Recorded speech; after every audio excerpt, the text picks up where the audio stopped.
ke satu tempat.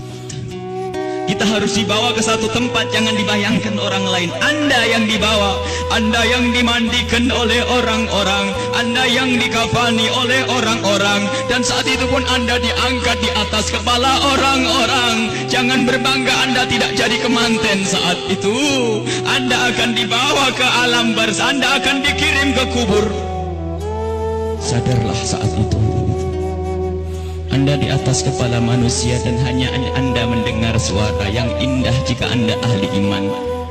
Orang yang bersama kita mengucapkan kalimat indah, La ilaha illallah, La ilaha illallah, La ilaha illallah, La ilaha illallah, La ilaha illallah. Ketahuilah, jika ahli iman yang dibawa di atas kepala manusia mendengar la ilaha illallah, terhibur hatinya dan alangkah bahagianya. Akan tetapi jika dia bukan ahli iman, dia akan menyesal, kenapa aku tidak bisa mengucapkan la ilaha illallah di hatiku. Dia akan dikirim ke alam barzah, Anda, kami akan dikirim ke kubur, dan kita pun dibawa oleh orang-orang. Sadarlah. Dan setelah kita sampai di kubur, orang-orang ternyata sudah menyiapkan kita liang lahat. Di situ telah digalikan oleh orang-orang buat kita. Dan tidak lama kemudian orang ada yang memeluk kita, ada yang merangkul kita, dan itu ternyata rangkulan untuk melepaskan kita di kubur. Kita akan dibawa, dimasukkan ke kubur dengan pelan, dan dimasukkan ke kubur dengan pelan. Mana kasur empuk yang pernah kita bangga-banggakan? Mana mobil mewah yang kita bangga-banggakan? Mana rumah megah yang kita bangga-banggakan itu? Jika ada yang berpesan kepada anak istrinya, tolong bawakan aku bantal yang empuk, tidak akan dibawakan, karena itu bukan milik Anda lagi. Anda tidak berhak lagi memiliki itu semua. Dan yang akan Anda bawa justru yang pernah Anda berikan di saat Anda hidup, bukan yang Anda simpan. Anda akan masuk liang lahat. Sadarilah ini, Anda akan masuk liang lahat. Dan wajah yang di saat Anda dicaci orang marah, di saat Anda diejek orang marah karena Anda merasa dihinakan, ketahuilah wajah yang Anda sombongkan saat itu ternyata harus ditarik kainnya dan ditempelkan ke bumi, tanah asal kita, ditempelkan kita ke bumi.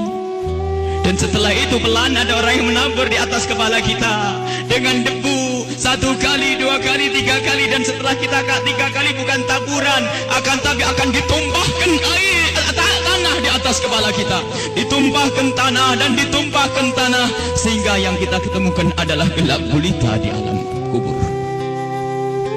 Seperti yang disabdakan oleh Nabi Muhammad, sungguh saat itu orang di dalam kubur bisa mendengar terompah kaki orang yang berjalan di atas kepalanya. Dan saat itu pun Anda, kami mendengar orang-orang berjalan. Anda dan kami mendengar orang yang melangkah semakin lama semakin jauh. Dan ternyata hanya tinggal beberapa orang, itu anak-anak kita, itu istri kita, itu suami kita. Dan mereka pun ternyata tidak mau bertahan lebih dari setengah jam. Setelah itu pun mereka melangkahkan kaki, dan suara kaki itu semakin jauh. Dan ketahuilah, saat inilah kita memetik amal perbuatan kita di dunia. Saat inilah kita akan merasakan apa yang pernah kita tanam waktu kita hidup di dunia. Anda ahli salat, Anda ahli ibadah, ketahuilah sebelum kedatangan malaikat mungkar nakir, ternyata Anda banyak yang menziarahi Anda, banyak yang datang. Ada yang mengucapkan salam, Assalamualaikum. Anda menjawab, Waalaikumsalam, siapa engkau? Suara itu menjawab, aku adalah solat malammu dulu. Ada lagi yang datang mengucapkan salam, Assalamualaikum. Lalu Anda menjawab, Waalaikumsalam, siapa engkau? Aku adalah sedekahmu dulu. Assalamualaikum. Lalu Anda menjawab, Waalaikumsalam, siapa engkau? Dia menjawab bahasanya, aku adalah kemaksiatan yang pernah engkau tinggal. Aku adalah baktimu kepada orang tuamu. Aku, amal-amal soleh ternyata pada berdatangan. Amal-amal soleh berdatangan menemani Anda, bersama Anda saat itu. Dan ketahuilah, Anda tidak akan gentar dan tidak akan takut di saat berhadapan dengan makhluk Allah yang bernama malaikat Munkar dan Nakir. Anda tidak takut lagi saat itu karena Anda ditemani amal-amal baik. Maka di saat malaikat Munkar Nakir datang, Anda pun tidak bergetar, Anda pun tidak gentar, Anda tidak takut. Dan saat itu malaikat pun menampilkan sesuatu yang indah. Karena apa? Melihat orang ini ditemani oleh hal-hal yang baik, sehingga ia pun mengucapkan salam dengan syahdu, mengucapkan salam dengan penuh keindahan, lalu berkata, Man Rabbuk wa man nabiyuk, dan begitu seterusnya.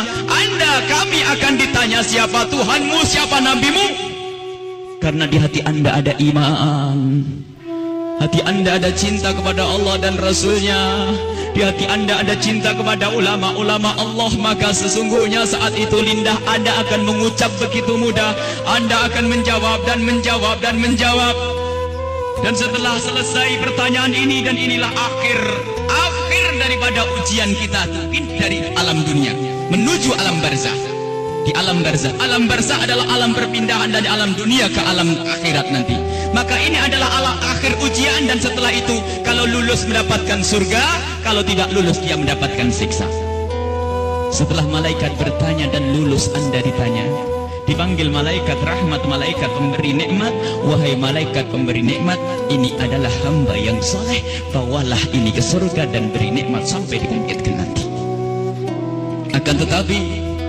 Akan tapi sadarlah, di samping sana, di kubur yang satu sana, ada di samping kita ada kubur, di samping Anda ada kubur. Dan di saat orang ini dikubur dan ditinggal oleh keluarganya, ternyata saat itu telah berdatangan sesuatu yang sangat mengerikan, dengan suara yang sangat menyeramkan. Seseram-seram suara di dunia tidak pernah didengar seperti saat ini. Suara yang sangat mengerikan dan menyeramkan, ketahuilah. Lalu orang ini bertanya, siapa engkau? Suaramu sungguh mengerikan. Suara itu menjawab, aku adalah zina yang pernah engkau lakukan dulu. Suara lebih seram lagi, lalu orang ini bertanya, siapa engkau? Aku adalah tali persaudaraan yang pernah engkau putus dulu. Siapa engkau? Aku adalah salat yang pernah engkau tinggal. Siapa engkau? Aku adalah durhakaku kepada suamiku. Siapa engkau? Aku adalah tempelengan kepada istrimu. Siapa engkau? Aku adalah dusta, dan seterusnya dan seterusnya. Kalau orang ahli maksiat sungguh saat itu ditemani oleh amal-amal jeleknya, dan saat itu sudah takut dan takut dan takut sebelum kedatangan malaikat Munkar Nakir. Semoga Allah menjaga kita dari didatangi oleh amal-amal jelek. Akan tapi kita semua punya amal jelek. Ya Allah, ampuni dosa kami. Jangan sampai ini semua hadir di saat itu, ya Allah. Ya Allah. Kemudian malaikat Munkar Nakir datang. Bagaimana ya kalau ini kita? Malaikat Munkar Nakir datang dan bertanya. Rupanya orang yang sudah ketakutan ini melihat malaikat semakin takut, sehingga ditanya tidak bisa berucap sepatah kata pun, tidak bisa mengucapkan apa-apa. Dan saat itu malaikat memukul, menyiksanya. Dan ketahuilah, pukulan malaikat ini seperti yang disebutkan dalam satu hadis, jika dipukulkan ke dunia, maka dunia ini akan hancur dan isinya. Dipukulkan kepada kita kalau kita ahli maksiat, dipukulkan kepada siapapun yang ahli maksiat. Dan saat itu setelah selesai diuji dan ditanya, maka malaikat ini berkata kepada malaikat penyiksa, wahai malaikat pemberi siksa, ini hamba Allah yang bermaksiat, siksalah dia hingga nanti dibangkitkan. Ini yang harus senantiasa kita hadirkan. Kenapa Rasulullah pernah memerintahkan, aktsiru min dzikri hadzimil ladzat, sering banyaklah menyebut kematian, agar kita sadar bahwasanya kita juga akan mati, lalu mempersiapkan kematian ini. Al-kayyisu man dana nafsahu lima ba'dal maut. Orang cerdas itu yang mempersiapkan untuk kehidupan setelah mati. Seorang sahabat bertanya kepada Nabi Muhammad, ya Rasulullah, ayyun nasi akyas, orang apa yang paling cerdas ya Rasulullah? Dijawab, aktaruhum lil mauti dzikra, yang paling sering menyebut kematian, yang paling sering mengingat kematian. Wa ahsanuhum lima ba'dahu istidada, yang paling banyak untuk mempersiapkan setelah kematian itu adalah orang-orang cerdas. Dan ketahuilah, siapapun yang selalu ingat kematian itu akan semakin indah tingkah lakunya. Jangan dianggap kalau ingat kematian orang ini akan cemberut. Jangan dianggap kalau orang kematian dia akan selalu muram. Tidak. Orang yang selalu keingat kematian akan semakin indah di dalam berinteraksi dengan sesama. Dia tahu bahasanya senyum kepada istri itu pahala, maka dia akan sering senyum. Dia tahu bahasanya menghargai suami adalah pahala, maka dia akan menghargai suami. Dia ngerti bahasanya tegur sapa, sopan santun, saling kasih dan cinta kepada tetangga itu menghadirkan pahala, maka dia akan bersopan santun dan bersaling kasih. Maka orang yang sering mengingat kematian itu akan menjadikan dia semakin baik di dalam kehidupan ini. Kalau ternyata ada orang mulutnya tajam, tangannya suka mukul orang, yakinlah bahwa dia lupa bahasanya dia akan mati, atau ingat mati tapi tidak sadar bahasanya itu semua akan dituntut setelah kematian. Maka mari kita mengingat kematian agar hidup kita semakin indah di dunia ini. Semua yang kita lakukan di dunia ini akan kita petik buahnya di akhirat.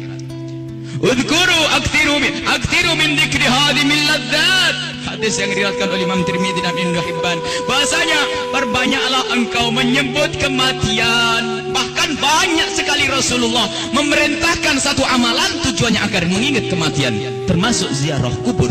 Fa innaha tudzakirukumul maut, karena ziarah kubur itu mengingatkan orang-orang yang mengingatkan kita kepada kematian.